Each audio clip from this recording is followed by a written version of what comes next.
کچھ چیزیں ایسی ہوتی ہیں جو آپ پانی میں کبھی دیکھنا نہیں چاہیں گے، جیسا کہ آدم خور مچھلیاں۔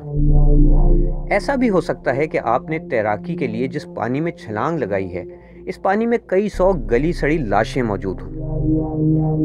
مگر برطانوی فوجیوں نے سن 1942 کی سردیوں میں روپ کنڈ جھیل میں کچھ ایسا ہی دریافت کیا۔ یہ جنگوں کا دور تھا اور برطانوی فوجیوں نے سمجھا کہ ان لاشوں کو جاپانی فوجیوں نے یہاں پھینکا ہے۔ مگر سچ اس سے کئی گنا زیادہ حیرت انگیز اور دلچسپ تھا۔ جب ہڈیوں کا معائنہ کیا گیا تو معلوم ہوا کہ یہ ہڈیاں سن 850 میں یہاں پھینکی گئیں۔ سب سے حیرت انگیز بات یہ تھی کہ جھیل میں موجود لاشوں کو ایک ہی طرح سے قتل کیا گیا تھا، یعنی سر پر کوئی بھاری چیز مار کر، جس سے ان کی کھوپڑیاں ٹوٹ گئیں۔ البتہ آلے قتل کا سراغ کبھی نہ لگ سکا، کیونکہ دنیا میں کوئی ایسا ہتھیار موجود ہی نہیں جس سے کھوپڑیاں اس طرح توڑی جا سکیں۔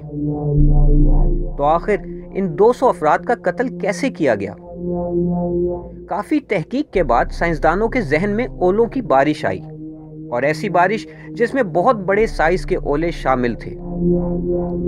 روپ کنڈ کے ارد گرد ایک پرانا گانا مشہور ہے، جس میں ایک پہاڑ کی دیوی نے بہت بڑے سائز کے اولوں سے مسافروں کو نیست و نابود کر دیا تھا۔ اب یہ معلوم ہوا ہے کہ یہ گانا خیالی نہیں تھا، بلکہ ایک حقیقی واقعے کی طرف اشارہ کرتا ہے۔ اس واقعے میں آسمان سے کرکٹ کی گیند کے برابر اولے برسے اور وادی میں موجود تمام 200 افراد کی موت کا باعث بنے۔ کیونکہ انہیں کہیں چھپنے کی جگہ نہیں ملی، اس لیے سب کے سب مر گئے۔